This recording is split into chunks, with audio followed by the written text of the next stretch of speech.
That's why I have to link up with people like you, because guess what? Producers, like, that's a reoccurring income. Yeah. You know, and I know that, you know, a lot Man, of producers. we run this shit. For real. Exactly. Producers run this shit. Like, yeah, without the beat, I mean, that's it. Yeah. You know, we've talked about different artists with, you know, real big management connections.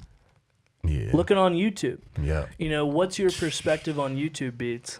I mean, it's cool for the producers. You know what I'm saying? Get your money. Do what you do. Get your name out there. Artist-wise, I feel like, all right, this is the thing. If you're an artist and you coming out and you claiming, you know, or you got all these hot songs, but you don't got no producer, no person that you working with, like, where's the consistency? Where your beats coming from? They coming from YouTube. A lot of the beats probably got tags on them. People, you know, artists getting smart now. They know not to put the purchase your tracks today tags and leave that stuff in there. So I suggest if you is going on YouTube, pay the producer, know him personally. But if you in the studio with a producer and you got producers behind you, you know what I'm saying, and you rather get on YouTube than shop for some beats, but you'll pay all this money to go shopping before the studio, smoke, videographers, the engineer. The last person you want to pay is the producer. Yeah.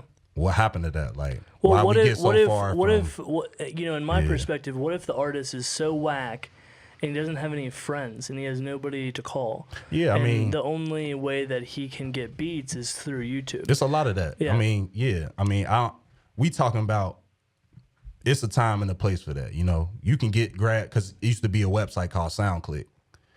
People used to get on there and download beats. Probably didn't even know. I mean, they probably paid for it. I'm not sure if they had like a free beat thing on there. And what I'm saying is that, you know, from College Beats' perspective and from my lawyer's perspective, to be completely honest, that, you know, we've had opportunities to manage different artists. And, you know, after the first week of us, you know, building up all their social media, you know, promoting them, getting them more following, guess what ends up? YouTube beats come along, and then our lawyer is like, you know, unless this artist has paperwork, we can't even touch him. Every hot artist got a producer, because at the end of the day, they're not going to be coming after the artist; they're going to be coming after the label, right? You know, so it's the same thing. You know, at the end of the day, if you're at McDonald's and you slip, you know, you're not suing the cashier, you're suing McDonald's. Yeah. You know, and so not a lot of artists understand that from a business standpoint, you know, and from a producer standpoint, of course, that, you know, I even see a lot of artists that rap over industry beats. And I mean, look at our Freestyle Friday. I mean, that hurt me every single day. Yeah. And I knew exactly what it's cool, but I'd rather hear. But it's all copyrighted stuff. Exactly. So I'm putting in 29 episodes, and guess what? On YouTube, none of that is monetized. Right. You know, so I put in all that work for nothing. So, you know, you risking copyright infringement. It's a complete waste of time. Yeah. I mean, it looks nice. It's a way to promote the brand, nice visuals and stuff. You know, it's the same thing with the DJ jams. Yeah. You know, they're using all industry songs too. Yeah. You know, so that's really what I'm trying to do here at the compound. You know, making original content for ourselves, you know, taking everything that we've learned to get paid for and to hit licks for and apply it to our own business, you know, and empower people, because the only reason why someone's using YouTube beats is because they're not empowered.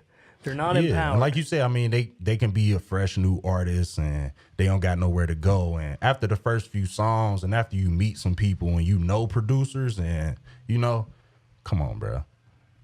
Get off YouTube. But it's also, like, it comes down to relationships. It comes down to, like, hey, I'm going to text you. Don't text back. I need the beat. Because there's a lot of producers that got beats, bro, that's just sitting around. They waiting for an artist to be serious and come banging on their door like, bro, I need them beats, bro. Yeah, and I don't want to throw out too much juice, but, you know, I've always looked at College Beats as like a warehouse of beats, that all these producers have these hard drives that have just been sitting around. Yeah. You know, and obviously if I had the money, hundreds of beats. Yeah, if I had the money, I would just start buying hard drives and just being like, hey, you know, here's exclusive rights I'll never see again. I'm about to start selling them. But since we